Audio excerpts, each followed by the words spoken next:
대책본부장을 맡고 계십니다. 정원호 후보의 총괄 선거 대책본부장 이해식 의원 나오셨습니다. 어서 오십시오. 네, 반갑습니다. 세금이 아깝지 않은 서울위원회 위원장으로 지금 뛰고 있습니다. 민생경제연구소 안진걸 소장 함께 하셨습니다. 네, 안녕하십니까. 자, 워낙 지금 선거 캠프의 상황이 정말로 초긴장 상태여서 아예 대변인으로 자청하고 들어가 있는 우리 임세연 민생경제연구소 공동대표 오셨습니다. 어서 오십시오. 네, 안녕하십니까. 자, 실제 상황이 지금 어느 정도로 지금 박빙으로 좁아졌는지 일단 안진걸 소장이 좀 설명 좀 해주시죠. 예, 물론 저희는 이번 선거는 우리 서울 시민들, 대한민국 국민 입장에서 절대 져서도 안 되고 질 수도 없고 질래야 질 수도 없는 선거로 생각하지만 서울이 워낙 그 부동산 민심이 좀 악화된 면도 있고 그다음에 또 20대 청년들에게 우리가 민주당이 조금 인기를 좀 잃은 부분도 있고 그래서 처음부터 쉽지 않은 선거로 생각했습니다. 근데 비록 조선일보의 여론조사지만 3%까지 좁혀진 거로 나온다면 저는 캠프에 세금이 아깝지 않은 서울위원회라는 별동대처럼 들어가서 여러 가지 캠페인을 하고 있지만 정말 세금 아깝지 않은 좋은 정책을 펼쳐라고 한편은 민생경제연구소에서 일하는 독자적인 시민들 입장에서 보면 비상을 때려서 정말 오세훈의 심판과 정원호의 당선을 바라는 시민이나 시민단체들이라면 당연히 되겠지 하고 이렇게 방심하고 맘 놓기 아니라 서울의 민심이 상당히 다른 도시에 비해서 조금 더 상대적으로 보수화된 면도 있고 대형 교회들도 많고 부동산 민심 논란도 있는 걸 감안하면 저는 오늘부터는 이제 선거운동 공식 시작하기 전 오늘부터는 초비상을 선포하고 정말 시민들 곁으로 우리가 다 같이 달려가서 압승할 수 있는 분위기로 다시 전환해야 된다 이렇게 호소드리고 싶습니다. 이해식 이제 총괄 선거대책본부장님께 여쭤보면 지금 이제 판세가 대충 정해졌습니까? 아니면 아직까지 결과를 예측하기 어렵다. 어떻게 보여야 되는 게 좀 객관적입니까? 여론조사 기관의 전문가들은 판세가 대략 정해진 거 아니냐 이렇게들 얘기를 하는데 사실 이제 선거 일선에서 뛰고 있는 저희 같은 사람들은 긴장의 끈을 늦춰서는 안 되겠죠. 네. 정말 한 표가 소중하다라고 하는 그런 생각으로 최선을 다해서 선거운동에 임하는 거 그게 중요하지 않나 싶습니다. 근데 이제 보수는 결집하고 있다. 오세훈이 그 상황을 잘 이용한다. 그런데 민주당은 지금 긴장이 좀 풀렸다거나 적극적으로 나가서 뭘 좀 해보자라는 거 열기가 좀 떨어졌다라고 하는데 그것도 사실이 아닙니까? 어떻습니까? 전체적으로 봐서 이 선거의 종반으로 가면 네.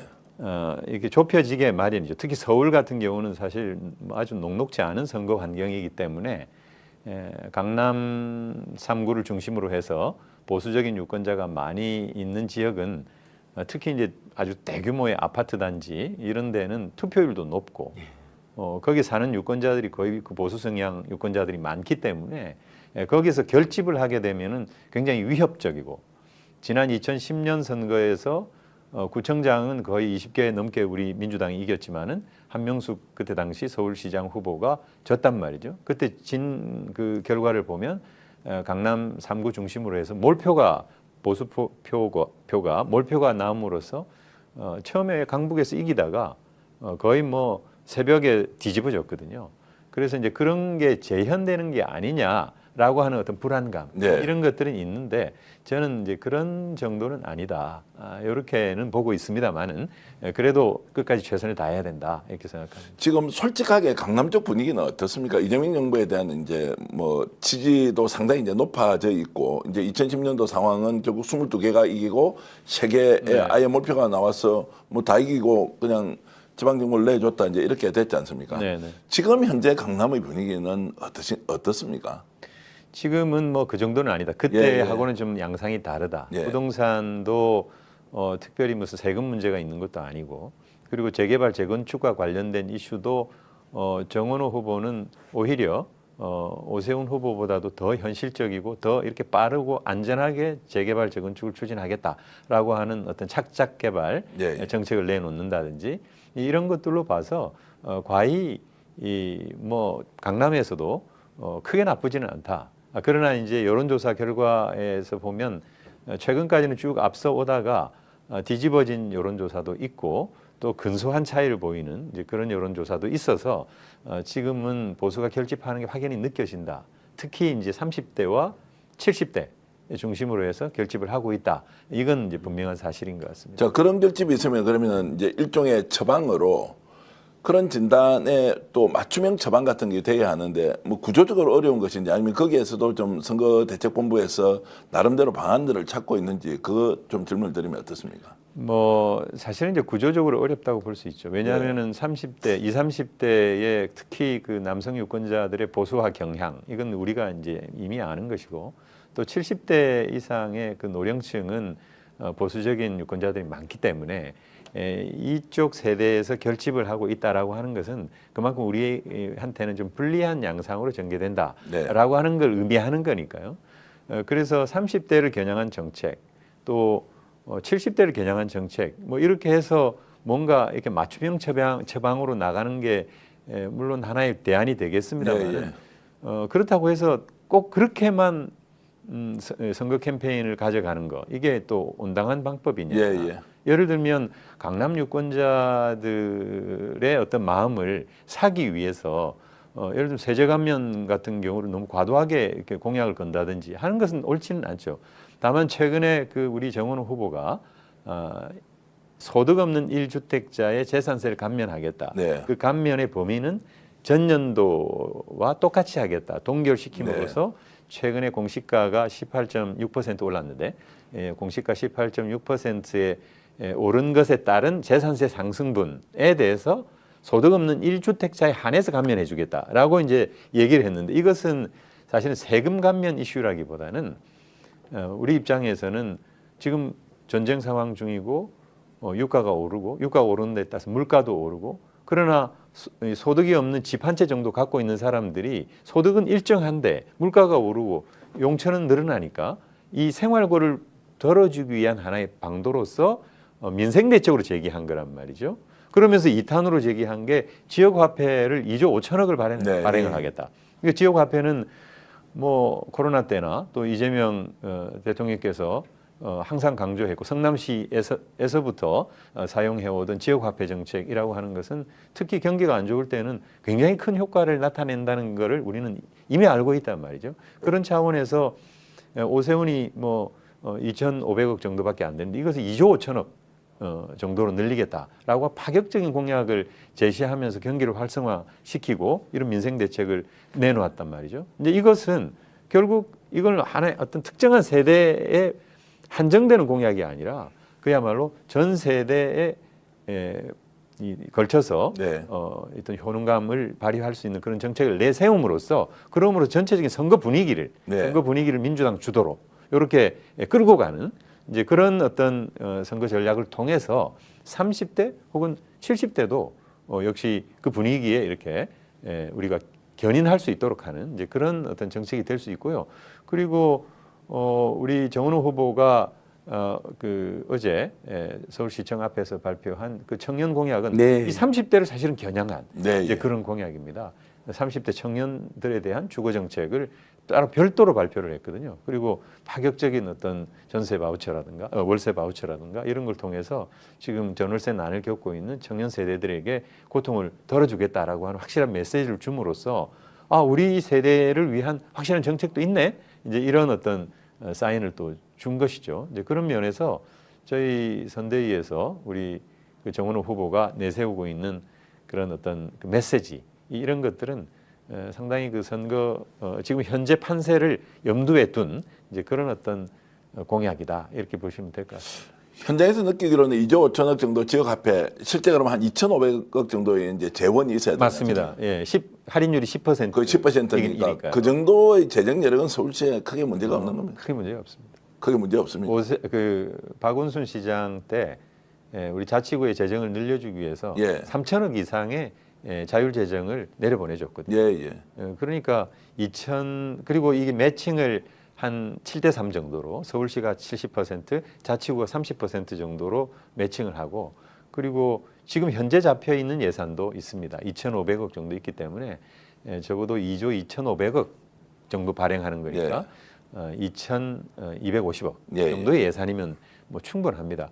그 중에 또 매칭분을 빼게 되면은 뭐 2천억도 안 되기 때문에 얼마든지 가능하다. 그 왜냐하면 이제 중산층 서민들 특히 뭐 영세 소상인들 진짜 어렵지 않습니까? 지금 뭐 정부는 뭐 네. 기업 가치는 저만큼 올라갔는데 정말 시민들의 이런 체감하는 경제에 대한 것들은 아직 좀 부족한 정도 아니고 너무 안 한다 뭐 이런 이야기가 있기 때문에 오히려 2조 5천억 정도의 지역 화폐는 상당히 효과가 있을 거라고 저는 이제 그런 그러니까 이제 생각을 합니다. 자치구별로 물론 인구 많은 자치구가 있고 적은 자치구가 있지만 이렇게 뭐 이렇게 러프하게 평균적으로 계산하면 25개 구니까 예. 한 자치구당 1천억이 풀리는 예, 거예요. 예. 이거 어마어마한 정말 경기 이 어떤 효과 이런 것들을 나타낼 수가 있는 거죠. 네, 요것은 정말 그 여론조사상 일부 쫓기는 면이 있다더라도 그걸 반전할 수 않는 좋은 정책 두 개가 나왔다고 생각해요. 예. 지역 화폐 대폭 확대와 청년 주거난에 대한 맞춤형 대책. 이게 계기로 저는 다시 이제 격차를 벌려나갈 수 있다. 실제 서울 지역의 소상공인 단체들 만나면 오세훈이 한 게 없다라는 이야기를 공통적으로 합니다. 관심도 없고 한 게 없다. 근데 정원 후보는 성동구 시절부터 뭐 젠트리피케이션을 막아낸 것에서 유능하게 효능을 보여줬다. 그리고 일관되게 민주당과 함께 소상공인 동네 경제, 지역 경제에 대해서는 애정을 보여줬다. 그래서 소상공인 단체들이 민주당에 이렇게 정책 공약 전달하고 또는 별도로 지선하고 이런 일들이 계속 지금 진행되고 있습니다. 그래서 저는 굉장히 잘했다. 그리고 오세훈은 지금 철근 누락 논란, 감사의 정원 받들어치면 혈세 탕진 논란 여러 가지 지금 논란이 일으키고 있는데 정원 후보는 좋은 공약을 계속 내놓고 있거든요. 그래서 세금이 아깝지 않은 서울, 시장이 주인이 아니라 시민이 주인인 서울, 시민이 하고 싶은 일을 하는 서울, 그 메시지를 정확히 잘 냈다고 봅니다. 임 소장님께 좀 여쭤보면 지금 국힘 오세훈 뭐 캠프 쪽에서 계속 지금 30년 전에 뭐 술자리에서 있었던 일 가지고 저질 맡아도 계속 하잖아요. 이게 좀 효과가 있는 것 같아요. 어떻습니까? 그러니까 일부 정보를 제대로 파악하지 못한 분들께는 그게 어느 정도 소구력이 있는 것 같아요. 왜냐하면 실제로 내용을 들여다보면은 그렇게 저쪽에서 말하는 네거티브가 이렇게 먹히지 않는 그런 내용인데 자꾸 자극적인 단어를 쓰면서 마치 무슨 여성과 막 관계가 있는 듯이 그렇게 계속 이미지화를 하는 것이 이 내용을 제대로 들여다보지 않는 바쁜 현대인들은 보면 이 정원우 후보가 뭐가 이렇게 문제가 많아? 지난번에 칸쿤 때도 보니까 뭐 여성 문제 있었더니 이번에도 또 그러네? 약간 이런 식으로 자꾸 공격을 각 잡고 하는 겁니다. 그래서 사실 저희 민주당 차원에서도 이런 부분에 대해서는 당 차원에서 김재섭 의원을 고발한다는 등의 이제 여러 조치를 좀 강하게 하고 있는데요. 이제 나중에 내용을 들여다보면 그게 아니었구나라고 이제 많은 분들이 이해는 하지만 처음에 딱 제목으로는 뭐 정원우 후보 외박 강요 뭐 이런 식으로 하다 보면은 이게 사람들이 딱 보다 보면 너무 자극적이잖아요. 그래서 지금 아마도 지금 오세훈 후보 측에서는 전략을 짠 것이 지금 이 정원우 후보에 대한 아주 자극적인 단어로서 네거티브를 하는 것이고 두 번째로 오세훈 후보에서 하는 전략은 그 자기 등 뒤에 있는 윤석열 지우기를 굉장히 열심히 하고 있습니다.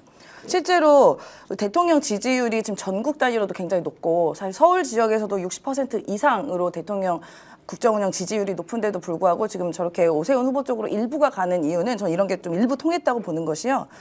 정원호 후보 뒤에는 이재명의 그림자가 보이는데 실제로 이 오세훈의 뒤에는 윤석열의 그림자가 원래 아른거리거든요. 그런데 오세훈 후보가 윤석열이 워낙 인기도 없고 지금 굉장히 윤석열과 연관되면 우리 시민들이 안 좋아한다고 하니까 억지로 지우기를 지속해서 해왔어요. 그러니까 장동혁이랑 마치 막 싸우는 듯 하면서 저륜해라 하지만 이건 죄다 거짓말입니다. 사실상 오세훈 같은 경우는 서울에서 있었던 리틀 윤석열이라고 해도 과언이 아닙니다. 여러 가지 인식과 태도, 행동들이 윤석열과 아주 판박이로 닮았던 것들이 많아요.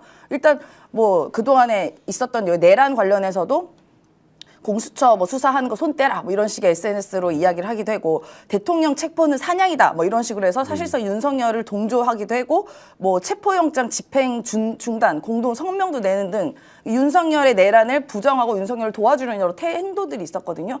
그리고 저는 또 가장 놀라운 게 윤석열과 인식과 태도가 굉장히 비슷하다는 겁니다. 최근에 있었던 그 GTX-A 사건에서 오세훈 후보가 뭐라 얘기했냐면 무슨 이야기를 하고 자기 변명만 하고 무책임한 얘기를 막 하다가 아니 뭐 사고가 난 것도 아닌데 뭐 이런 식으로 비난을 하냐 이렇게 이야기를 한 적이 있어요. 저는 그 장면이 딱 떠올랐습니다. 이걸 보고 윤석열이 내란에 대한 이야기를 하니까 아니 다친 사람도 없고 아무 일도 일어나는 2시간짜리 계엄인데 뭐가 문제야. 이렇게 얘기하는 거랑 너무 판박이 아닙니까? 근데 그 외에도 윤석열의 인식과 태도는 오세훈의 인식과 태도는 윤석열과 굉장히 흡사했다는 것을 과거 몇 년치만 봐도 다 나와요. 그러니까 의도적으로 오세훈 후보는 윤석열을 지우고 있지만 그걸 지워야 지워질 수가 없고 이건 국민을 속이는 겁니다. 시민을 속이는 거. 저런 식으로 이제 저질 맡아도 하지 않습니까? 어떻습니까? 이제 이거 맞대응을 하느냐, 아니면 그냥 무시하고 넘어가느냐. 이러면 총괄선대 본부장으로서는 굉장히 이제 정무적, 전략적 판단을 하실 때 좀 고심스러울 것 같은데 어떻습니까? 일단 먹히느냐, 먹히지 않느냐. 두 번째, 민주당은 저런 저질 공세를 그럼 어떻게 대응을 할 것이냐 이런 질문을 드리면 좀 어떤가요? 오세훈 후보의 이제 선거 전략이거든요. 예. 이제 하나는 부동산을 과도하게 부풀리고 문제 삼아서 이걸 세금 폭탄론으로 이제 연결시키는 거. 그게 이제 전략이 첫 번째고, 두 번째는 정원호 후보의 도덕성을 공격하는 거예요. 정원호 후보를 일종의 여자 문제가 있는 것처럼 예. 칸쿤도 그랬고, 정말 이거는 폐륜적인 흑색선전. 예, 예. 그것에 이 김재섭이라고 하는 젊은 정치인이 동원됐다는 것이 정말 안타까운데 왜 그러고 있는지는 모르겠습니다만은 이번에도 마찬가지지 않습니까? 이게 외박 강요라고 하는 것은 그때 당시 구의원의 이 구정 질문 상에 그런 발언이거든요. 네. 거기 이제 속기록이 있었던 건데, 근데 그때 당시에 그 기자들이 취재를 해가지고 다섯 언론사에서 취재해서 이제 언론이 난 게 아직도 남아 있는데, 거기에는 정치 문제로 다퉜다라고 하는 게 돼 있고, 뭐 외박 강요 이런 게 일체 없습니다. 그 제일 중요한 것은 판결문. 판결문에는 역시 정치 문제로 다퉜다라고 하는 게 나오거든요. 그래서 판결문이 중요한가, 아니면은 이 구의원의 그런 구정질문상의 주장이 중요한가. 그때 당시는 95년도였고 첫 번째로 대한민국이 지방자치를 부활을 해서 구청장을 직선으로 뽑은 그 해입니다. 그 해에 양천과 같은 데서, 그때도 물론 한 22개가 우리 민주당이 이겼어요. 네. 조순 교수가 이제 시장이 되고, 뭐 양천 같은 데서는 박학 뒤집혔겠죠. 당시에 박범진 의원이 다음 2년 이후에 총선을 치러야 되는 구청장을 뺏기니까, 그래서 그때 당시에 이 양재호 구청장, 민주당 구청장을 정치적으로 공격하기 위해서 비서실장과 이렇게 자기 비서관과 폭력 사태가 벌어진 것을 정치적으로 악용을 하려고, 네. 이게 일종의 정치적인 어떤 5.18 문제라든가 6.27 선거 결과로 다퉜다라고 하면 정치적으로 소모돼 버립니다. 왜냐하면 양 진영이 있기 때문에. 그런데 이게 도덕적인 문제를 가지고 문제를 삼으면 정말 큰 이슈가 될 수가 있겠죠. 네. 그래서 사실 외박 강요 이런 걸로 그 발언을 한 거예요. 근데 그때 당시에도 기자들이 취재했지만 그건 전혀 사실이 아니었고, 그래서 정치 문제로 다툰 게 맞고, 한국일보는 5.18 문제로 다퉜다라고까지 기사화가 돼 있습니다. 그래서 기자 입장에서는 취재를 했고, 또 검사는 수사를 했고, 또 판사는 그 저간의 모든 것들을 종합해서 판결문으로 남겼는데, 이 정치적인 마타도어에 의해서 그때 당시에 쓰인 마타도어를 지금 30년 이후에 끌어내가지고 똑같이 성적인 문제를 가지고 폐륜적인 흑색선전을 했다는 거. 그것이 당시에 민자당, 지금의 국힘 똑같은 사람들의 똑같은 수법이 30년이 지나서도 변하지 않고 지금 나타나고 있는 거예요. 이제 그런 부분에 대해서 좀 강조해서 얘기해야 된다. 예. 아니 정말 총괄선대본부장님 너무 잘 와주셨네요. 그러니까 이 정원 후보를 지지하는 많은 시민들의 시민단체들도 그게 사실이 아니란 걸 확신하면서도 당시 31년 전 상황은 사실 저희들도 잘 모르잖아요. 그러니까 이런 본부장님의 설명이 너무 딱 확신이 딱 들게 잘 설명해 주잖아요. 근데 이건 언론계 조금만 물어보면 100% 흑색선전을 알 수가 있습니다. 조선일보, 한국일보, 한겨레 신문 할 것 없이 진보 중도 보수 할 것 없이 전부 다 여종업원 이야기, 여직원 이야기, 뭐 외곽 이야기 하나도 안 나오거든요. 근데 당시 조선일보는요, 지금 조선일보다 더 극단적이고 극우적일 때입니다. 밤에 대통령이나 서치 돌아다닐 때예요. 민자당이 딱 붙어 다닐 때예요. 그러면요, 만약에 이 사건 소스가요, 자, 당시 현장에 관련자들이 있고요, 목격자들이 있고, 그 다음에 피해를 주장하는 사람도 있고, 실제 피해를 당한 사람도 있고, 그걸 처음에 출동해서 수사한 경찰이 있고요, 이 법으로 송치한 검찰이 있고요. 그 다음에 나중에 최종 판결인데 이게 수백 명이나 됩니다. 그 중에 만약에 진짜로 기자들이 갔는데 그 김재섭 씨가 주장하는 것 같은 일이 있었으면 조선일보라든지 당시 극우나 보수성의 매체들이 있었죠. 이런 주장도 제기 하나도 안 나오잖아요. 그건 실제 경찰이 현장에 갔을 때 또 관련자를 탐문했을 때 그런 얘기가 없었던 겁니다. 아이고 이거 보니까 이거 양당 관계자들이 5.18이나 정치 문제, 지방선거 위에 뿔났고 서로 싸웠구나. 딱 봐도 그런 거니까 진보 중도 보수 언론이 똑같잖아요. 그래서 언론계의 사람들 만나보면요. 이건 김재섭이 100% 잘못됐다고 이야기합니다. 아니, 같은 논리로 그러면은 저희가 똑같이 반대로 역질문을 하고 싶어요. 오세훈 후보 측에다가도. 뭐 김재섭 의원도 지금 그쪽에 행하고 있으니까.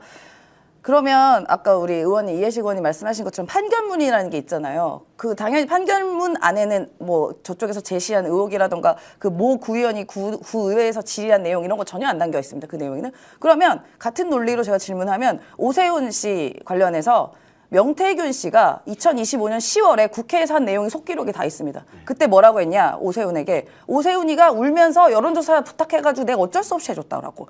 나경원을 이기는 여론조사가 필요하다고 해서 나한테 전화를 해서 내가 2번이나 만났고, 그리고 내가 내쫓았는데 실제로 7번을 만나가지고 나한테 그렇게 졸라서 나한테 부탁을 하더라 라고 얘기한 게 있고요. 그 다음에 또 이것도 명태균 씨 이야기입니다. 제가 또 읊어드릴게요. 김재섭 씨처럼. 명태균 씨가 뭐라고 얘기했냐. 오 시장이 정치자금법 때문에 여론조사에 필요한 돈 2천만 원을 구하러 간다면서 후원자 격인 김한정 회장을 거론을 했다라고 명태균 씨가 얘기해요. 지금 불법만 지금 몇 개 있어서 제가 말하는 실제 것만. 심지어 돈을 받았죠. 네, 그런 지금 아직 기소 중에 있습니다. 예. 네, 수사 중에 있어요. 아직 판결문 나온 것도 아니에요, 여기는. 그리고 또 뭐라고 했냐 하면은 명태균 씨한테 오세훈 후보가 선거 과정에서 대가를 약속하면서 당선이 되면 서울의 아파트 한 채 사준다. 그런 얘기 등등등등 하고 또 제일 중요한 거죠. 본인의 핸드폰 틀면 오세훈 관련된 거 그냥 줄줄이 나온다고 이런 얘기까지 했어요. 그게 국회의 속기록에 다 나와 있습니다.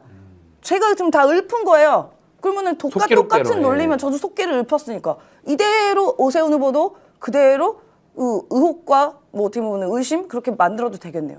지금 제가 말한 것만 몇 개인데. 저런 말씀을 들어보면 이제 이게 실제로 선거 결과에 영향을 미치느냐 안 미치느냐 저는 이제 저질 맡아도 아까 폐륜적 행위라고 말씀하셨는데 네. 미칠 가능성이 거의 없다 이렇게 이제 봐도 되는 겁니까 어떻습니까? 뭐 저는 미칠 가능성이 별로 없다고. 별로 없다고 왜냐하면 보는 우리 유권자들이 매우 현명하시고 예. 지적 수준이 굉장히 높죠. 예. 그리고 집단적인 지성이라는 것은 뭐 일개인의 정치인들의 그런 생각과 사고를 훨씬 뛰어넘기 때문에 저는 뭐 대한민국 국민을 신뢰합니다. 예. 예직 본부장께서는 이제 뭐 강동구청장 하시면서 지방행정 직접 걸어보셨고 이제 국회 들어오신 지도 이제 오래됐는데 이게 어떻습니까? GTX-A 노선에 이제 철거를 좀 누락했다라고 하는 이제 저 문제가 지금 민주당에서 본격적으로 제기하고 있고 저건 내용을 보니까 굉장히 충격적이더라고요. 엄청난 문제입니다. 아니 근데 그게 어떻게 대한민국에서 지금 일어날 수 있는 일인가라는 생각이 우선 드는데 어떻습니까? 그렇습니다. 228개의 기둥 중에 예. 80개의 기둥에서 철근이 2가닥씩 들어가야 되는데 하나만 들어갔다는 거 아닙니까? 예. 그러니까 이게 순살 기둥이라고 이제 많이 얘기들 하는데 예. 그 안전을 어떻게 담보를 하겠습니까? 그리고 현대건설에서도 그 80개 하나밖에 안 들어간 그 기둥이 30개는 문제가 없고 50개는 문제가 있다. 예. 문제가 있다라고 얘기를 했어요. 그런데 그 문제가 있다라고 서울시는 보고를 받았는데 예. 그럼 서울시가 보고를 받았으면 그건 중대한 그리고 심각한 하자라고 그 보고서에도 그렇게 되어 있습니다. 예. 그럼 이런 중대한 심각한 하자에 대해서 당연히 조치를 해야 되지 않습니까? 그러면 당장 그럼 건설 공사를 중지를 시키고 그에 대한 어떤 방도를 찾기 위해서 해야지. 근데 그거를 그냥 은폐를 하고 계속 공사가 진행이 됐지 않습니까? 지금까지. 공사가 한 번도 중단이 된 적이 없어요. 네. 그리고 그 중대한 하자가 발생했으면은 그 감리가 뭐 발견을 하지 못했다는 건데 시공사가 자체적으로 오류를 발견하고 보고를 했다는 거 아닙니까? 그럼 감리가 그걸 발견하지 못했다라고 하는 건데 감리는 이게 시행기관이 서울시이기 때문에 서울시가 선정한 감리지 않습니까? 그럼 감리에다가 책임을 물어야 되는 거거든요. 네. 무슨 뭐 징계 조치를 하든지 무슨 뭐 여러 가지 뭐 벌가금 물리든지 이런 징계 조치를 해야 되는데 그런 것도 없었다고요. 아무 조치들 하질 않았어요. 그러면서 시장 이런 중대한 문제는 사실 시장까지 보고가 됩니다.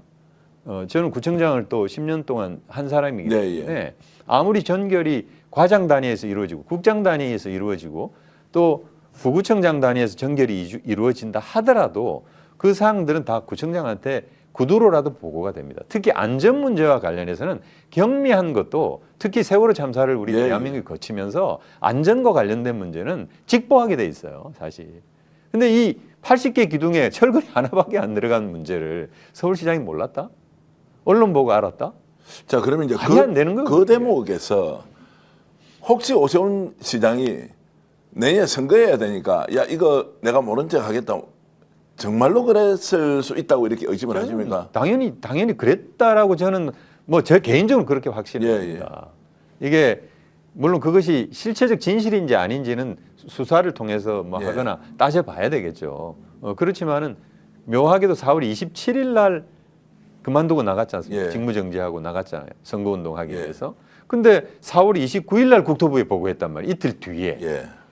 그리고 이게 발생한 게 작년 11월입니다. 작년 10월 말에 발생을 했는데 서울시에 보고된 거는 11월 달이라고 그래요. 예, 예. 근데 서울시에 11월 달이면은 선거가 몇 개월 남았습니까? 얼마 안 남았지 않습니까? 그게 더 나쁘다는 거예요. 뭐 공사를 본인이 직접 한 게 아니지만 보고를 받았는데 조치를 하지 않았다는 게 그런데 이제 이런 게 있는 거죠. 제가 아까도 말씀드렸는데 그럼 철근이 80개 기둥에 반밖에 안 들어갔는데 감리는 뭐 하고 있었냐? 예. 이게 서울시 책임이거든요. 예, 예. 공사 감독은 서울시 책임이에요. 예. 그래서 서울시가 그 감리 책임 감리인데 서울시가 몰랐다라고 하는 것이 말이 안 되는 거죠. 이때부터 서울시의 책임이 이미 발생한 겁니다. 제가 예, 그 이미 발생한 책임에 대해서 처음에 당황하고 시시했을 거라고 실무자선에 시시했을 거라고 보고 이걸 막을 수 없는 단계에서 저는 시장까지는 보고됐을 거라고 보고 그럼 시장은 이걸 어떤 정부적인 판단을 좀 하지 않았을까? 그래서 자기 재직 중이 아니라 말하자면 그만두고 나간 뒤에 국토부에 보고하는 이런 어떤 일련의 과정으로 연결되지 않았을까 이렇게 추정하는데 예. 사실 뭐 공직을 그리고 선출직 공직을 경험한 사람으로서 물론 저는 서울시장을 못 해봤습니다만은 저는 이건 너무나 당연한 일. 그리고 제가 그 최근에 저 서울시의원들 통해서 그런 그 뭐 매뉴얼 어떤 안전과 관련된 어떤 보고 체계에 대한 매뉴얼이 있는데 그 매뉴얼에 따르면 제가 직접 보지는 못했습니다만 네, 예. 서울시장한테 보고하도록 돼 있다고 그래요. 근데 그게 사실 상식이죠. 상식이어서 예. 네, 그래서 지금 감사가 진행되고 있는데 그 여부가 아마 밝혀질 것으로 저는 생각을 합니다. 그래서 근데 이제 국토부에서 아예 나와서 이제 오세훈 죽이기에 정권이 총동원됐다 뭐 이런 식으로 또 적반하장격으로 얘기를 하는 거 보면 어떻신가요? 정치적으로 소모하려고 하겠죠. 그러나 이것은 전국적으로는 어떤 뭐 수사기관이 수사를 해야 될지도 모르는 그런 예. 사안까지 갈 수 있다고 저는 생각합니다. 자, 매우 중대한 예. 하자기 때문에. 자 이제 이 문제 관련해서 그럼 근본적으로 현대건설은 거기에서 철근을 반만 넣어갖고 돈을 많이 벌어갔습니까? 왜 그런 일을 벌였죠? 그 도저히 이해가 되지 않지 않습니까? 현대건설 같은 글로벌 기업이. 그렇죠. 그 지하 5층은 GTX A와 C가 예, 예. 지나가고 지하 4층에는 위례신사선 도시철도가 지나가고 3층에는 버스 승강장이 있고요. 그리고 2층에는 쇼핑몰과 뭐 문화시설이 들어갑니다. 1층 보행통로 예. 이렇게 돼 있고요. 이 대한민국의 토목공사 중에서 지하 토목공사 중에서는 가장 큰 규모. 예. 폭이 65m, 깊이가 45m. 그런 정도의 지하 토목공사를 대한민국이 수행한 적이 없습니다. 예. 가장 큰 토목공사인데 여기에 가장 핵심된 부위의 기둥 80개의 철근이 반밖에 안 들어간 거거든요. 이건 생각만 해도 정말 놀라운 사실입니다. 근데 현대건설의 그 굴지의 건설 회사가 철근을 뽑아 먹으려고 반밖에 안 집어넣었다라고 생각하기에는 이게 조금 그럴 수가 없지 않습니까? 예. 네, 그래서 그 건설 업계에 아주 오래 근무한 이런 관계자의 얘기를 들어보면 현대건설이 그랬을 리는 없다. 그 뭐 철근 뽑아 먹으려고 그랬을 리는 없을 것이다. 그래서 설계 도면을 오독을 했다는 건데. 오독을 했다는 네, 겁니까? 설계 도면에 이 기둥이 이 사각형으로 되어 예. 있으면 이제 철근이 이렇게 들어갑니다. 이제 가장자리 부분에 이렇게 예. 이렇게 들어가는데 여기 들어가는 데가 빨간 점 하나가 찍히면은 하나가 들어가는 거고 보통 그렇대요. 설계 도면이 두 개가 찍히면은 두 개가 들어가는데 하나만 찍혀 있더라. 그래서 하나만 들어가는 줄 알고 하나만 넣었다라고 하는 건데 거기에 투 번들이라고 적혀 있다는 거예요. 예, 예. 투 번들. 그러면 그 투 번들을 읽지 못했다는 겁니다. 아이고야. 그러면 이걸 넣을 때 설계 도면하고 이게 지금 공사 현장에 진행되는 거하고 맞는지를 견줘보는 거는 감리가 봐야 되거든요. 예, 예. 감리가 그걸 놓친 거예요. 이게 감리회사를- 이제 서울시의 책임이거든요. 예, 예. 그러니까 이 서울시의 책임을 회피하거나 또는 가리기 위해서 저는 공사가 진행이 됐다. 네. 80개가 다 완성이 되고 나서 이제 자진 보고에 의해 가지고 그러니까 현대건설의 어느 양심적인 직원 하나가 이거 하나밖에 안 들어갔다 이거 보고해야 된다 해가지고 보고를 했겠죠. 예, 예. 감리는 모르는 채 이제 보고가 된 거란 말이에요. 이게 시공감리 책임자가 오세훈으로 되어 있다는 게 가장 큰 문제고요. 최종 책임자는 예, 예, 오세훈입니다. 시장이죠. 그리고 이게 오세훈이 몰랐을 리가 없죠. 저는 뭐 100% 오세훈 아니 시장을 4번을 했습니다. 어쨌든 서울시를 아주 이상한 방으로 이끌고 무상급식을 반대해서 도망가고 셀프 탄압하고 한강버스로 혈세를 탕진하고 싱크홀 사태가 있어서 서울시민 모두가 불안해서 싱크홀 공개를 하니까 뭐 집값 떨어지니까 공개 안 한다 별짓을 다 하고 나쁜 짓을 했지만 분명한 것은 4번이나 서울시장을 했기 때문에 서울시 행정에 대해서는 많이 하는 건 사실이에요. 나쁘게 하니까 문제지만 그리고 장악력도 일부 있었죠. 그 보면 지금도 막 그 서울시 공무원들이 막 쩔쩔매는 것도 나오지 않았습니까? 그리고 감사 정원에도 사실 선거법 위반 논란된 막 초대해가지고 나중에 뭐 영상 없애는 이런 쇼를 하고 있는데 어떻게 이런 중대한 사건을 모르겠습니까? 철근이 2,750개가 빠졌는데 우리 국민들이 안전사고에 대한 어마어마한 어떤 불안과 트라우마가 있는데 저는 정말 보고받고 야 나 퇴임 이후에 니들 알아서 해라. 너 선거 나간 다음에 이건 정말 중대한 이거 수사를 받아야 될 사안이라고 생각합니다. 그게 이제 얼마나 참 짧은 생각인지 이게 뭐 덮는다고 덮어질 일도 아닌데 저런 방식으로 오히려 정쟁의 요소로 쓰고 상대를 이제 공격하는 수단으로 일단 활용하는 것이 지금 정치 전반이 국힘이 얼마나 저질스럽게 하느냐. 어저께 송원석 원내대표가 강주 들어버서 못 가겠다. 이걸 서러워서 못 가겠다라고 하면서 말을 바꿔버리니까 더 사람들이 열받아서 꼴 실언했다 잘못했다라고 하면 뭐 순간적으로 두들겨 맞지만 정말 바로 그겁니다. 예, 예. 오세훈 시장이 사실 뭐 자기 설사 자기가 몰랐다 손 치더라도 예.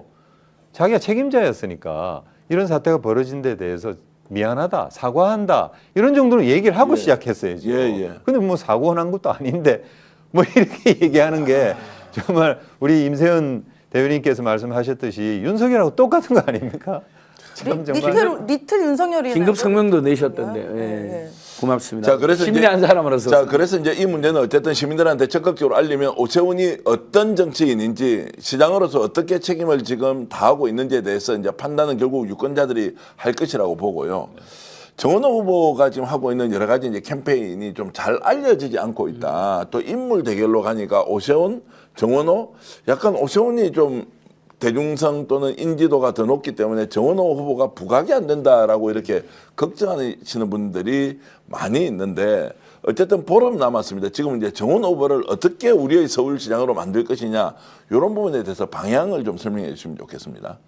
네, 이번 이제 선거의 의미 이런 것을 이제 잘 짚어야 되는 거죠. 특히 우리 당원 뭐 지지자분들은 선거 운동이 21일부터 그러니까 내일 모레부터 이제 본격적으로 진행되기 때문에 많은 분들한테 그렇게 설득도 좀 해주셔야 되는데 결국 이 내란을 사실 풀뿌리 단계에서부터 종식시키는 선거가 이 선거 아니겠습니까? 우리 동네에서, 우리 마을에서, 그리고 우리 공동체에서 이 내란을 종식시키는 선거가 바로 이 지방선거다. 그리고 이재명 정부를 든든하게 뒷받침하는 이재명 정부가 성공할 수 있게 초석을 깔아주는 선거다. 이게 또 굉장히 중요한 거죠. 네. 그리고 10년 오세훈 시장의 실정을 심판하는 선거다. 그리고 정원호 후보 같은 일 잘하는 유능한 행정가의 시대에 일 잘하는 시장을 뽑아서 서울시를 우리 시민의 서울로 돌려놓는 이제 그런 선거다. 이런 어떤 네 가지 중요한 성격 규정. 네. 이번 선거가 어떤 선거인가라고 하는 성격 규정을 통해서 그야말로 오세훈 시장 시대를 끝내고 정원호 시장 시대를 열어야 된다.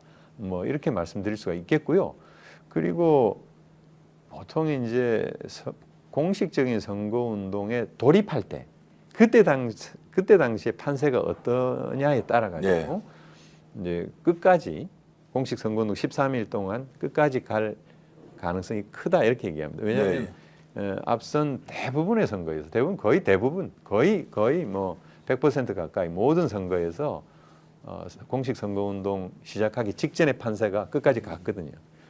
근데 이제 아까 조선일보 그런 여론조사도 이제 얘기가 나왔습니다만은 이 조선일보 여론조사는 좀 말하자면 편견이 많이 네. 이 개입돼 있을 그렇죠. 가능성이 있습니다. 예. 뭐 진보적인 유권자가 조선일보에서 뭐 여론조사를 실시하는 거다 하면 끊어버리는 경우가 있거든요. 그래서 적어도 조금 중립적인 그런 그 여론조사 기관이 이 여론조사를 한 그 판세에 보면 뭐 2%, 3% 이렇게 조선일보 여론조사 같이 붙어 있는 그런 여론조사 결과는 아니고 적어도 5%에서 많게는 10%까지 네. 이렇게 뭐 꽤 폭이 있고요.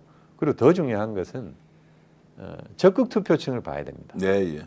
왜냐하면은 지방선거는 60%가 안 됩니다, 투표율이. 네. 그래서 보통 50% 초반대 정도인데, 그러면 반은 거의 이제 투표를 안 한다고 봐야 되잖아요. 근데 우리가 지금 여론조사를 물어보면 꼭 투표하겠습니까? 물어보면 한 60% 정도가 꼭 투표하겠다 이렇게 답합니다. 근데 그 꼭 투표하겠다고 답하는 60%보다도 못한 50% 초중반 정도의 투표율을 기록하거든요. 네. 이제 그렇게 보면 적극 투표층의 투표 의향이 매우 중요한데 이 적극 투표층은 우리 정원 후보가 더 앞서갑니다. 네, 예. 10% 바깥으로 벗어나는 여론조사가 태반이죠. 물론 그래서 이제 안심하자는 건 아닙니다. 네, 예. 안심하자는 건 아닌데 이런 어떤 선거 구도라고 하는 것은 가면 갈수록 좁혀지긴 하지만 근본적으로 이 구도 자체를 바꾸는 그런 힘이 지금 내외적으로 존재하는 것은 아니다. 네. 그렇기 때문에 선거운동에 임하되 자신감을 가지고 임할 필요가 있다.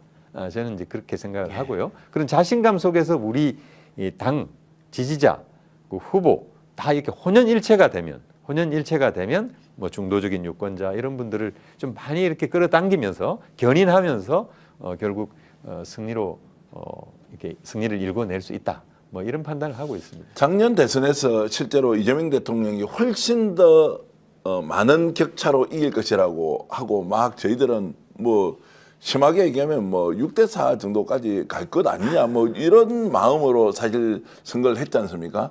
그런데도 격차가 저렇게 좁아지는 걸 보니 와 이번 지방선거 진짜 걱정이다. 만에 하나라도 서울시장을 뺏기게 되면 이거 진짜 큰일인데 이건 뭐 회복불능이지 않습니까? 네. 자 이런 부분에서 걱정을 이제 많이 하고 있기 때문에 끝까지 초긴장 상태를 유지해야 한다. 그냥 겉으로 긴장합시다라가 아니라 서울시장 뺏기면 모든 것이 끝이다라고 이제 하는 맞습니다. 분들이 많거든요. 네, 네. 그래서 이제 표의 결집도나 이런 걸 보면 어떻습니까? 경험이 많으신데 민주당 쪽 이재명 대통령을 지지했던 사람들이 다 투표장으로 가면 되는 거 아닙니까? 그렇습니다. 대선 때 투표를 예, 예. 높았으니까. 예. 근데 보수는 어떨 것 같습니까? 그 정도의 열기를 지금 만들어내고는 있는 것 같습니까? 아니면 한계가 있다 이렇게 보십니까? 그러니까 이제 결국 그 대선은 투표율이 80%가 넘는 예, 예. 이제 그런 양상을 보였는데 결국 이제 양 진영에서 최대로 결집을 한 선거인 것이죠. 예, 예.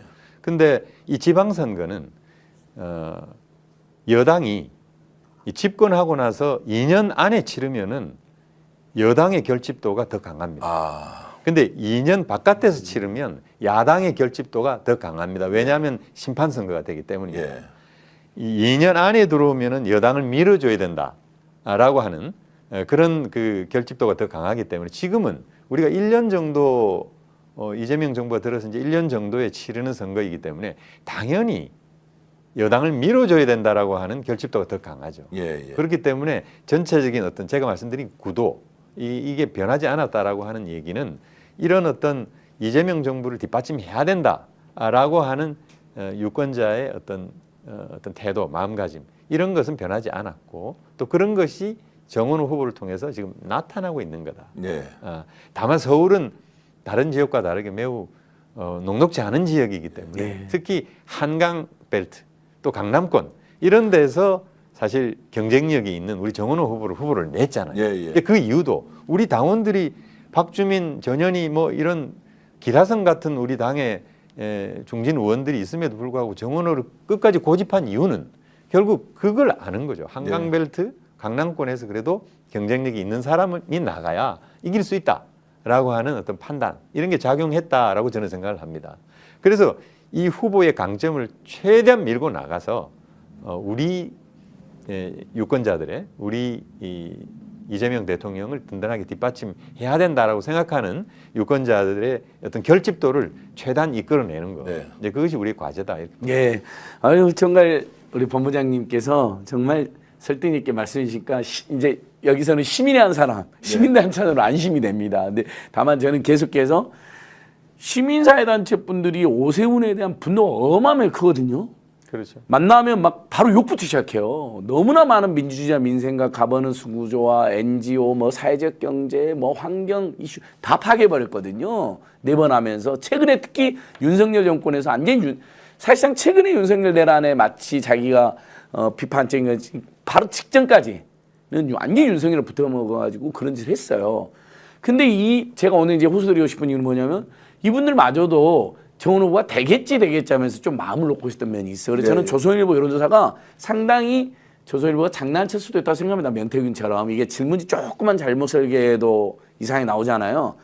저는 근데 저희한테 그게 약이 된다고 생각해요. 그래서 오늘 총괄선대본부장 이해시 의원님 나오고 임세인 부대변인 제가 이 방송 우리 스픽스만 하는 게 아니라 그래서 서울의 소리, 뉴스버스, 안진걸TV, 임세인 식당 쪽 다 달라붙어 하는 이유가 좀 3% 여론조사가 나왔다. 네. 서울이 다른 지역보다 경기도 특히 경기도에 비해서 굉장히 어려운 지역이다라는 걸 좀 감안해서 남은 지금 20일도 안 남았지 않습니까? 정말 그 오세훈에 대한 분노를 더 많은 시민들을 만나고 그다음에 지금 정원 후보가 내는 정책들 보면 기가 막히거든요. 시민단체들이 옛날부터 갈고 닦았던 정책이 많아요. 그러니까 예를 하나만 설명하면 우리 마지막에 전철 타면 중간에 끊어져 버려요. 종점이 안 가고. 네. 그래서 골탕 먹는 시민이 매우 많아요. 그래서 나가면 진짜 한밤중이니까 버스도 안 다니죠. 심지어 택시 잡기도 힘들었고 막 30분, 1시간 걸리는 사람도 있고 막 걸어가는 사람도 있어요. 근데 딱 거기에 맞춰서 종점까지 가는 버스가 기다리고 있다는 거 아니에요. 그러면 심지어는 지하철 종점 시간을 좀 앞당겨서 지하철 적자도 줄이면서도요. 오히려 시민들은 편안하게 종점까지 버스 타고 갑니다. 자기 원래 가려고 했던 전철.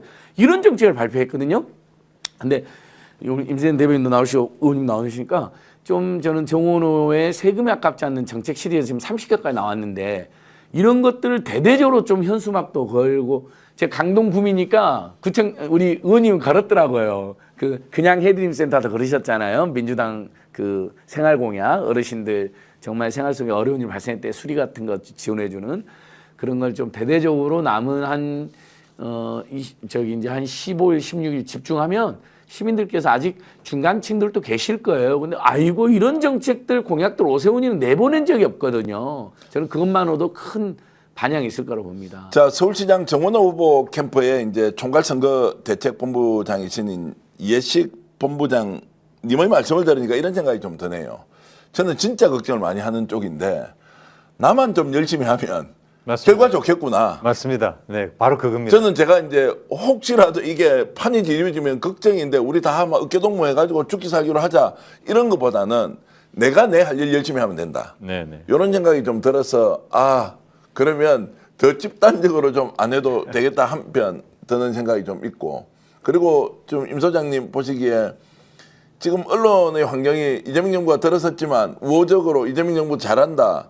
뭐 이런 게 지금 객관적으로 보도가 안 되는 것도 사실이지 않습니까? 그러니까 지금 선거 국면에 가다 보니까 예. 그 특정 지역 중심으로 이제 경쟁이 과열된 곳이 있잖아요. 그런 쪽에 관심이 더 많고 사실 오늘 우리 이재명 대통령이 일본 총리 만나서 여러 가지 의제를 나눴는데 그 뉴스마저 사실 이 선거 뉴스에 좀 이렇게 가려진 면도 있거든요. 예. 근데 저는 그래서 이 서울시장 저희 후보님도 정원 후보님도 그 피해를 좀 본 것도 있는 것 같아요. 사실 오세훈은 뭐 워낙 질리고 못하고 우리 시민들 굉장히 피로해하는 후보잖아요. 근데 여러 격전 지역 같은 경우에는 관심도가 굉장히 많은 곳들이 있습니다. 여기에 뉴스 소비가 많다 보니까 서울 지역이 상대적으로 그런 뉴스 소비 자체가 좀 줄어서 이 정원우 후보의 장점이 제대로 좀 안 알려지고 이 오세훈의 그동안에 잘못했던 여러 가지 실정들이 많이 안 드러나는 점도 저는 사실 좀 있는 것 같거든요. 그래서 이제부터라도 우리 후보가 물론 잘하고 있는 거 계속 저희가 보도자료 내고 하고 있지만 무엇보다 이 오세훈이 지금 신분 세탁하고 있는 것에 대해서 저희는 많이 또 알려야 된다. 네. 왜냐하면 그게 가려진 면이 있어서 자꾸 윤석열과 거리두기 하는데 지금 신분 세탁 중이잖아요. 그리고 오세훈이 이제 아주 심각한 네거티브를 하고 있는데 그냥 간단하게 오세훈 후보는 그냥 오무 후보입니다. 오무. 뭐가 오무냐? 일단 무능. 이 무능은 그동안에 있었던 여러 가지 자기가 했던 사업들 보면은 다 제대로 한 것도 없고 세금 낭비하고 우리 시민들의 지탄을 받았던 사람이잖아요. 그래서 무능. 그다음에 무식. 이번에 있었던 GTX-A 사건도 언론 보고 알았다잖아요. 뭐 대체 아는 게 있습니까? 그렇게 아는 게 없는데 시정은 왜 하려고 그래요? 무식하고. 무책임. 이 무책임했던 거는 우리 이번에 GTX뿐만이 아니라 예전에 이태원 참사 아주 강하게 우리의 기억이 있죠. 무책임. 그다음에 무도했던 것들. 그 아이들에게 밥 안 주겠다고. 지금 그 감사의 정원인가가 실제적인 재반 비용까지 700억 가량이 들었다고 하거든요. 친환경 무상 급식 1년 예산이 700억입니다. 그거 안 해주겠다고 돌덩이 같은 거 그거 준 비용 안 주겠다고 아이들 밥 안 주겠다고 시장에서 박탈하고 나가고 그리고 지금 무리한 후보거든요. 네거티브를 심각하게 무리하게 하고 있습니다. 그래서 전 오무 후보다라고 명명하고 싶고 우리 여러분 시민 여러분께서 잠시 오세훈 후보가 분칠한 것 신분 세탁하고 있는 거 절대로 속지 마십시오. 오세훈은 윤석열의 버전입니다. 속이 다 시원합니다. 자, 우리 대표님. 예식- 오무 후보 오세훈. 예식 이제 선거 총괄본부장님께서 지금 이제 이재명 대통령을 지지했고 지금도 뉴 이재명으로서 이재명을 응원하고 있는 이제 국민들, 시민, 유권자들에게 이렇게 좀 해달라고 좀 간절하게 이렇게 좀 호소를 좀 해주시면 좋겠는데요. 네, 아까도 제가 이제 선거의 어떤 의미를 말씀을 드렸고 또 그런 면에서 오세훈 10년 실정을 심판하는 선거, 또 이재명 대통령을 든든하게 뒷받침하는 그런 선거, 그리고 유능한 행정가의 시대에 이런 정원호 같은 일 잘하는 그런 후보를 뽑는 선거, 무엇보다도 우리 공동체, 내 마을, 내 지역에서부터 내란을 종식시키는 그런 선거, 이런 어떤 네 가지의 의미 이런 것을 주변에 계신 분들한테 좀 이렇게 설득도 좀 해주시고 얘기도 좀 해주시고 그러면서 그야말로 이 선거에 어떤 더불어민주당 후보로 나간 사람들이 정은호 후보에서 시작해서 구청장, 시장, 구의원까지 또 특히 더 중요한 것은 구의원 중에 나번 후보가 있습니다. 3인 선거의 나번은 굉장히 동반당선을 해야 되기 때문에 그런 면에서 나번 선거를 위한 또 지원. 그래서 이런 어떤 4대 선거가 일체감 있게 이루어질 수 있도록 그렇게 좀 많이 얘기해 주시고 지원해 주시고 그걸 좀 말씀드리고 싶습니다. 본부장 말씀 약간만 덧붙이면 제가 이제 굉장히 이기감으로 오늘 방송을 이제 스픽스 우리 서울에서 안정일 TV, 뉴스버스, 임센식당 TV가 잡았는데요. 희망적인 이야기는 오세훈 후보는 국힘당 내에서도 안티가 있어요. 그리고 국민들 사이에서 비호감이 굉장히 높고 피곤함이 높아요. 근데 정훈 후보는 뭐 온라인 여론도 그렇고 일반적인 조사에서도 안티나 비호감이 굉장히 적습니다. 오히려 성동구에서 보수적인 유권자들께서도 다른 지역에 야 진짜 A일은 정은호가 정말 잘해. 내가 국힘당 지지하지만 정은호처럼 일 잘하는 사람 없었어. 이렇게 해주는 게 최고의 자산이거든요. 그다음에 또 하나 전국의 시민사회단체들 그다음에 예를 들면 이제 서울에도 다른 진보 정당도 있잖아요. 특히 진보당은 전국의 당원이 한 15만 명 안팎이고 지지율이 한 못 나와도 서울에서도 1, 2%는 항상 나오는데 진보당 이제 수정 후보가 건강 안 좋아서 스톱을 했습니다. 근데 진보당은 지금 이번에 어쨌든 민주당과 선거 공조를 비교적 울산, 부산에서도 잘 지금 협의가 됐잖아요. 또 경남에서도 좋은 논의가 오가는 걸로 알고 있습니다. 저도 주말에 부산, 울산, 경남 왔는데 보니까 일부 지역에서는 진보당, 민주당 후보가 공조를 열심히 하고 있더라고요. 선거운동도 같이 하고요. 그래서 또 이 진보당을 지지하는 1, 2%, 2, 3% 민심과 노동 시민단체들이 지금 또 정원 후보에 대한 지지가 높아지고 있는 거 이런 부분은 굉장히 희망적인 부분이다. 왜냐하면 진짜 선거라는 게 우리 저는 한명숙 후보님 딱 된 거 보고 웃으면서 잠들었다가 아침에 일어나 보니까 뒤집어는 거 보면서 지금 저는 그래서 지금까지는 이제 뚜껑 열 때까지 안 믿거든요. 아무리 이기는 결과 나와도 그래서 오늘 우리가 경각심을 가지자고 방송을 하지만 희망적인 뉴스도 많다. 그런 차원에서 한 말씀만 드리면 돼. 네, 아까 마지막 질문을 좀 해주셨는데 제가 미처 이제 답을 좀 못한 게 예, 예. 같아서 이번 선거는 물론 모든 선거가 다 중요하겠죠. 광역 선거 뭐 다 이렇게 구청장 선거 예. 또 광역의원 기초의원 다 선거 다 중요하지만 그 중에서도 서울시장 선거 가장 중요합니다. 네. 우리 그 민주당 입장에서 서울 선거를 지면 다 지는 거거든요. 네. 다른 데서 다 이겨도 서울시장 선거를 지면 저는 다 지는 선거라고 예. 생각합니다. 예.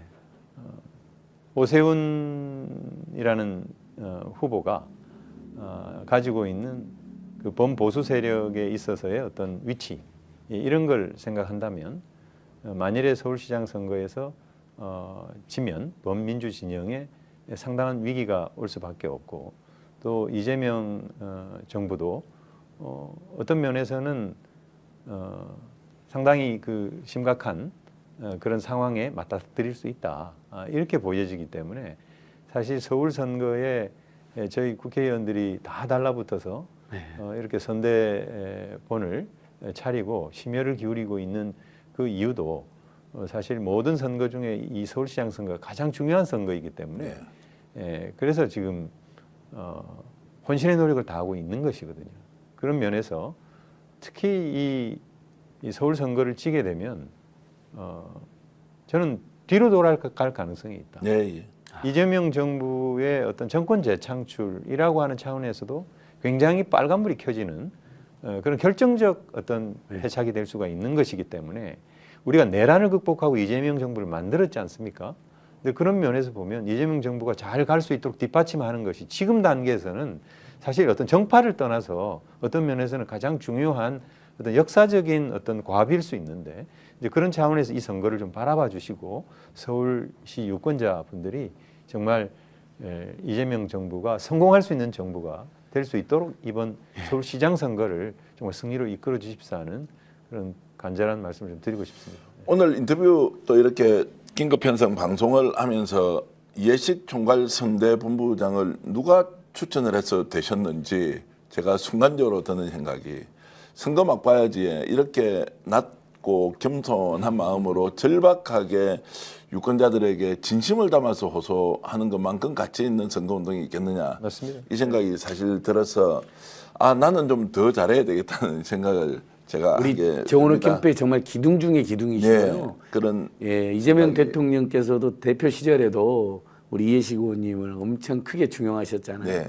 이번에 이제 정원 후보님도 바로 이어서 명픽 정원 후보님이 이해식 의원님을 가장 큰 역할을 맡기셨는데 저희들도 이제 캠프에 이렇게 직간접 참여하고 있잖아요. 민생경제도 의원님이 정말 선대본부장에서 너무 안심이 됩니다. 예. 그러나 그래도 3% 좁혀졌다. 예. 오늘 이 충격적인 뉴스 저희는 총집결했고, 그다음에 우리 임세현 대변인도 제 임세현 소장님도 제가 현장 대변인으로 지난 주말부터 이해식 의원님이 민생경제연구소가 더 올인해갖고 지금 현장 대변 가셨습니다. 그래서 현장 대변인 하시면서 어떤지 좀 그 현장 목소리도 좀 전달해 주면 어떨까 싶어요. 그러니까 대부분 가는 것이 이제 정원호 후보 지지세가 높고 지지하는 분들 의견 청취하는 곳이기 때문에 가면 굉장히 인기가 좋고 서로 사진 찍어 달라고 해서 예. 저희가 막 그 시간 때문에 굉장히 곤란할 적도 있을 만큼 인기가 굉장히 좋습니다. 그리고 일단 굉장히 많은 분들의 이야기를 들으려고 노력을 하시더라고요. 그런 부분에서 또 시민들이 더 좋아하는 거를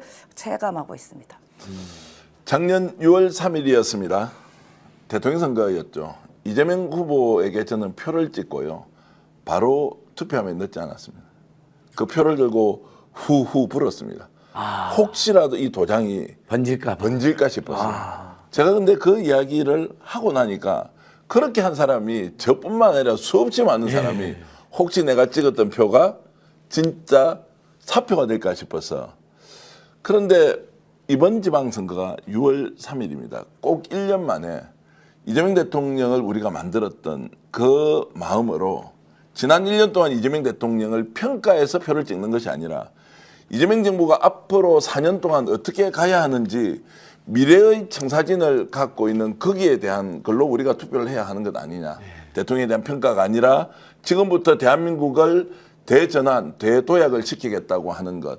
지방정부의 수장이 누가 되어야 이재명과 함께 갈 것이냐라는 것. 저는 민주당 선거 아니라 이재명 대통령의 선거여야 한다라고 유권자들에게 호소하는 것이 맞다고 생각하고요.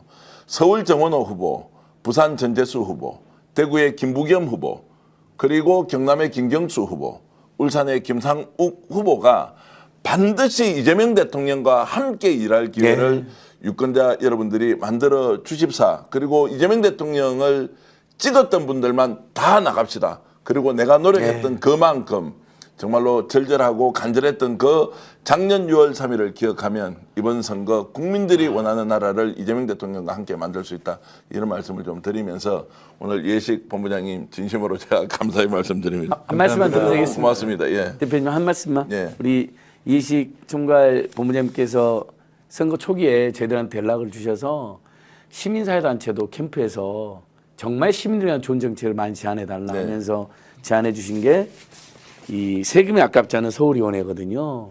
저희들이 이걸 현수막을 만들었습니다. 일부러 이 출범식을 하면서. 근데 저는 이 말이 너무 좋더라고요. 시민이 주인인 서울. 예. 오세훈이 주인인 서울이 아니라 시민이 주인인 서울. 오세훈이 지멋대로 하고 싶은 일을 막 저지르는 서울이 아니라 시민이 정말 하고 싶은 일을 하는 정원호. 예. 너무 극명하게 데뷔잖아요. 저도 정말 간절하게 정말 오세훈이 당선된다는 건 있을 수 없는 일입니다. 모든 면에서 이렇게 간절하게 호소드립니다. 그렇게 이제 간절한 마음이 여러분들께 전달되길 바라고요. 김혜경 선생님, 벤지님, 여의도 김프로님 여러분들 감사의 말씀드립니다. 마틴 리 스님께도 오셨고요. 위대한 국민님 감사드리고요. 오늘 이 방송은 스픽스와 함께 서울의 소리 뉴스버스 그리고 안진걸 TV, 임시현 식당 TV도 함께 했습니다. 시청해주신 여러분 저희들이 하이라이트 쇼츠 열심히 만들어서 오늘 감동적으로 말씀해 주신 우리 예식 총괄 선거 대책 본부장님 쇼츠는 훨씬 더 많이 만들어서 대한민국 국민들이 다 보도록 해야 한다. 이런 자세로 열심히 또 후편집하겠습니다. 임세훈 소장님 오무 후보 오무 후보도 너무 속이 제가 시원해 잘 완전 만들겠습니다. 사이다인데요. 함께 인사드리면서 오늘 긴급 편성 저 열심히 하겠습니다. 시청자 여러분 더 열심히 해 주십시오. 저는 더 열심히 하겠습니다. 인사드리면서 방송 모두 마치겠습니다. 여러분 고맙습니다. 감사합니다.